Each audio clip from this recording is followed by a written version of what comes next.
Hello everyone, welcome to Dorothy Chia Piano, where I talk about all things piano teaching and piano learning. Today we're going to talk about music reading. So recently I got a student that came to lesson with a book that her mom has bought out of Carousel.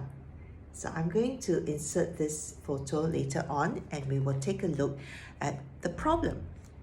And to me, it is a problem because we are music teachers and we teach students to read music. Okay, so there is a problem when you have to write letter names and annotate every single note. If there are a few ledger line notes that you want to quickly remember where your hand goes and you just pencil in one note on the page, and that's okay, yeah. But if you have to write down a letter name on top of every single note that you're playing in the right hand and left hand, you're not reading music. Yet you're correct, you're reading English, you're reading letter names. So at most you are spelling out your music instead of creating a musical experience where you're remembering a sound and the tactile feel of what the music feels like under your fingers and the sound of what the visual cues that you see on the page tell you to do at the piano. All right, so why this is not effective is because when you reach higher levels and you have a lot of notes on the page with more complicated accidentals and key signature, you'll find that it becomes increasingly not possible to go to your method of writing letter names. Yeah, so it's very important if you teach beginners that you teach your piano students to read the music note as music notes of the music score. I've done a few videos on this topic in the past, so you can take a look at some of my old videos. And so what's the solution? Yeah, the solution would be that when you first give that note reading experience and you're teaching the student how to read the very first time, it has to be done correctly.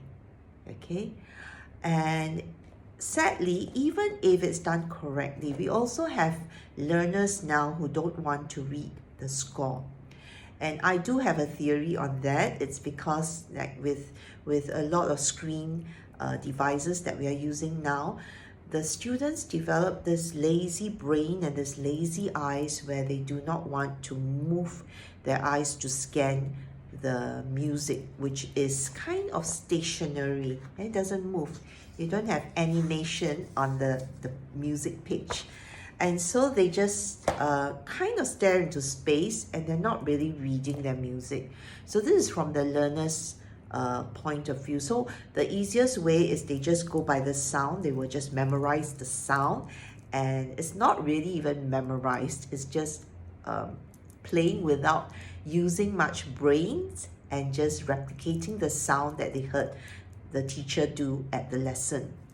Okay, so there are two problems actually. The problem that is on the teacher side, the teaching the student to read using spelling, and then there's the problem on the learner side where they're not reading the music of the page but only using their ears and just memorizing and monkeying what the teacher did at the lesson. So how to go about the solution? From the teacher side, of course, good pedagogy is important. Yeah, and from the learner side, my advice to parents with young children is do not use devices too early or control the amount of time you give screen time. Okay, it's quite impossible these days to totally take away screen time, but certain apps out there that profess to teach the student to play piano using an app, okay, those are not so effective in the long run, because like I say, the student don't really read the notes, or they have a hard time going from digital score which move and all the animation to a score that doesn't move and it's printed on paper. Okay, so that's it for today. I hope situation can improve. I would say that out of 10 students, maybe 5 are those non-reading music score type, and we still have hope on the 5 that is actually having good reading habits built into them. So we hope to increase the statistics through good teaching and hopefully good learning as well. So till my next video, bye-bye.